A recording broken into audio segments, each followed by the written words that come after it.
RBI केंद्र सरकार को 2.87 लाख करोड़ रुपया ट्रांसफर कर रही है। भारत के इतिहास में आज तक किसी सरकार ने इतना रुपया आरबीआई से नहीं लिया है। लो भैया, देश में एक राहुल नाम का पप्पू कम था जो दूसरा भी आ गया। हैंडल नेम है राहुल फैक्ट्स, लेकिन फैक्ट्स के नाम पर टोटल फर्जीपना।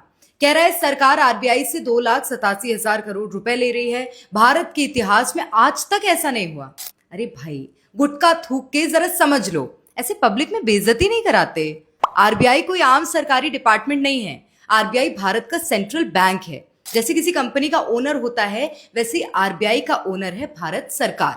और जब आरबीआई अपने अर्निंग्स में से सारे खर्च निकालने के बाद और इमरजेंसी के लिए रिजर्व रखने के बाद जो प्रॉफिट बचता है, उसे अपने ओनर यानी कि भारत सरकार को ट्रांसफर कर देता है। इसी को आरबीआई सरप्लस ट्रांसफर या डिविडेंड कहा जाता है। अब सवाल उठता है कि आरबीआई प्रॉफिट कमाता कैसे है। आरबीआई के पास लाखों करोड़ रुपए के गवर्नमेंट सिक्योरिटीज होते हैं। सरकार इन बॉन्ड्स पर इंटरेस्ट देती है और आरबीआई को इससे बड़ी इनकम होती है। दूसरा सोर्स है फॉरेन एक्सचेंज रिजर्व्स। आरबीआई के पास सैकड़ों बिलियन डॉलर के फॉरेन एसेट्स हैं। इन एसेट्स से आरबीआई को इंटरेस्ट मिलता है। तीसरा सोर्स है फॉरेक्स ऑपरेशंस। अब आरबीआई डॉलर खरीदती या बेचती है तो कई बार प्रॉफिट भी होता है।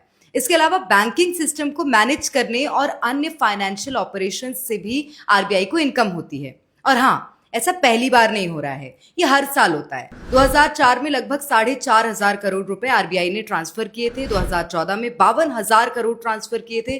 पिछले साल लगभग 2,69,000 करोड़ रुपए और इस साल 2,87,000 करोड़ रुपए सरकार को ट्रांसफर किए हैं।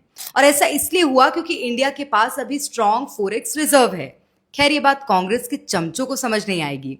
पॉजिटिव चीजों में भी इन्हें बुराई ही दिखती है। क्या यार, मुद्दा तो कम से कम सेंसिबल उठाते।